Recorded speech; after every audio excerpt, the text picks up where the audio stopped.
আসসালামু আলাইকুম দর্শক, সবাই কেমন আছেন? আশা করি ভালো আছেন। তো এখন আমি ফ্রিজের কাজে যাচ্ছি। দেখুন আমার হাতে একটা সাইকেলে বাঁধানো আছে, এটা গ্যাস করার জন্য গ্যাসের সিলিন্ডার। হ্যাঁ, এখানে দেখুন আমাদের সাথে সৌরভ ভাই আছে। সৌরভ ভাইয়ের কাছে যন্ত্রপাতি গুলা আছে, তো ব্যাগের ভিতরে সব যন্ত্রপাতি গুলা আছে।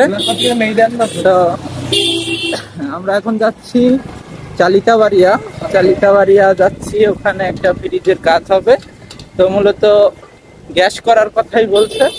আমরা গিয়ে দেখবো যে কি প্রবলেম হয়েছে, কম্প্রেসার জাম আছে কিনা এইগুলা আগে দেখবো। কম্প্রেসার যদি জাম না থাকে সেক্ষেত্রে আমরা গ্যাস করতে হলে গ্যাস করব, আর যদি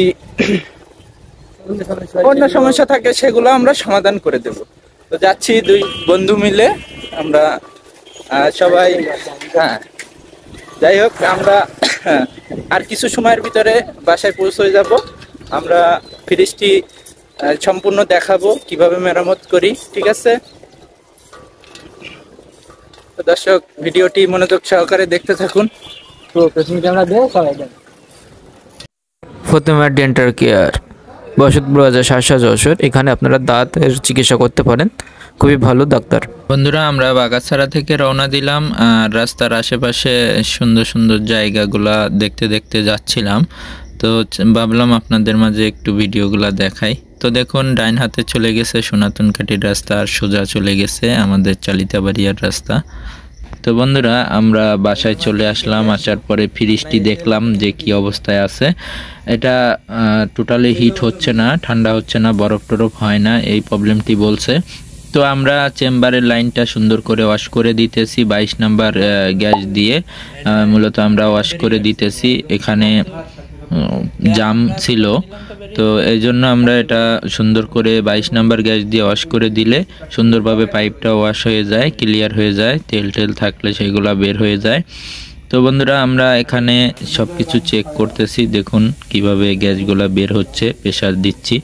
তো কম্প্রেসারটি ভালো আছে, লোডে ভালো এম্পিয়ার 1 এম্পিয়ার মতো দেখাচ্ছে, তো ভালো চলতেছে, সমস্যা নাই। তো আমরা এখন এটার হিট কন্ডেন্সার নষ্ট পেয়েছি, মূলত লিক ছিল। তো এই জন্য আমরা এখানে এগুলা লাগিয়ে আমরা চেক করলাম। দেখুন বন্ধুরা, কিভাবে ঝালাইগুলা করতে হয়।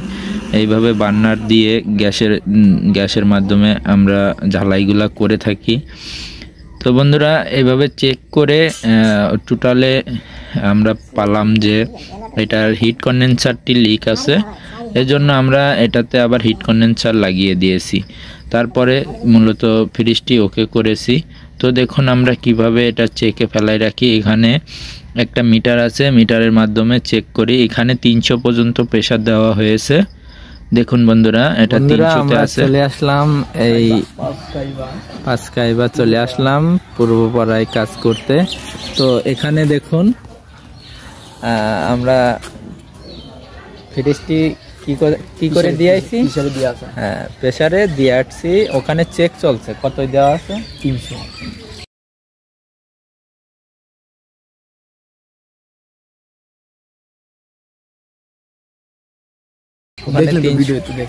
ভিডিওতে দেখলেন যে 300 দেওয়া আছে।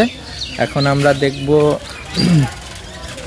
আধা ঘন্টা বা 20 মিনিট পরে চেক করে দেখব যে কত পয়েন্ট আজ কমেছে কি না, এটা দেখতে হবে। যদি না কমে তাহলে আমাদের গ্যাস করলে হয়ে যাবে। এখনো হিট কন্ডেন্সার চেক দিতে হবে, তারপরে বোঝা যাবে। তো বন্ধুরা, আমরা হিট কন্ডেন্সারটি চেক দেওয়ার পরে দেখলাম হিট কন্ডেন্সারের লিক আছে।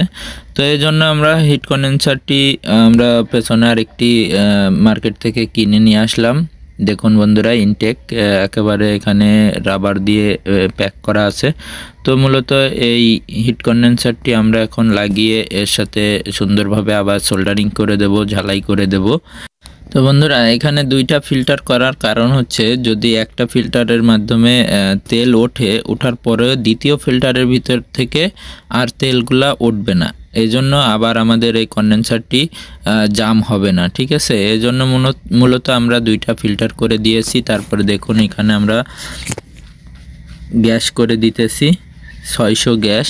তো বন্ধুরা এই গ্যাসটির মাধ্যমে আমরা গ্যাস করতে হয় ফ্রিজের, কমন এই গ্যাসটি চলে। তো দেখুন বন্ধুরা কিভাবে গ্যাস করলাম। এটা পাইপে এক পাইপ লোড করে দিয়ে তারপরে এখানে সিলিন্ডার থেকে বন্ধ করে তারপরে এই মিটার থেকে আবার ছেড়ে দিয়ে এর ভিতরে গ্যাসটি ঢুকিয়ে দিতে হয়। তো এভাবে আমরা গ্যাসটি ঢুকানোর পরে মূলত এটা মিটারের মাধ্যমে মেপেও দেওয়া যায়, পাইপ মেপেও দেওয়া যায়। তো এইভাবেই এম্পিয়ার হিসেব করেও দেওয়া যায়। তো বন্ধুরা, তো আমরা গ্যাস করে দিলাম, ফ্রিজটি সুন্দরভাবে ঠান্ডা হচ্ছে, হিট কন্ডেন্সারগুলো গরম হচ্ছে এবং কম্প্রেসরটি খুব সুন্দরভাবে চলতেছে। তো দর্শক, আপনারা চাইলে আমাদের কাছ থেকে ফ্রিজের আপনাদের বাসার ফ্রিজের কাজগুলো মেরামত করে নিতে পারেন। আমরা খুব সুন্দরভাবে যত্ন সহকারে কাজগুলো করে থাকি। তো বন্ধুরা, আপনারা কমেন্টে অবশ্যই জানাবেন আপনাদের যদি বাসায়, দেখুন এখন লোডেই রয়েছে তো 0.90 এম্পিয়ার নিয়েছে। ঠিক আছে, কম্প্রেসরটি খুবই ভালো, কন্ডেন্সারটি গরম হচ্ছে। তো দেখুন বন্ধুরা, আমাদের এবারের ভিতরে পানি দিয়ে বরফ হচ্ছে কি না ঠান্ডা আমরা সব দেখে চেক করে তারপরে আমরা ওখান থেকে যাই, ক্লিয়ার করে দেই। তো বন্ধুরা, আপনারা আমাদের দিয়ে কাজগুলা করাতে চাইলে অবশ্যই কমেন্টে জানাবেন, সুলভ মূল্যে আপনাদের কাজগুলা করে দেওয়া হবে। তো দেখুন, এটার ওপরে হচ্ছে ডিপের ভিতরে আমরা হালকা পানি দিয়ে রেখে দিয়েছি। 5 ঘন্টা 6 ঘন্টা মতো সাথে দিয়ে চালালে এটা বরফ হবে। আর নর্মালে পরে লোডে দিলে 2, 3, 4 এরকম চালাতে পারবে, কোনো সমস্যা নেই। তো আমরা ফ্রিজটি আবার সুন্দরভাবে জায়গায় সেট করে দিলাম।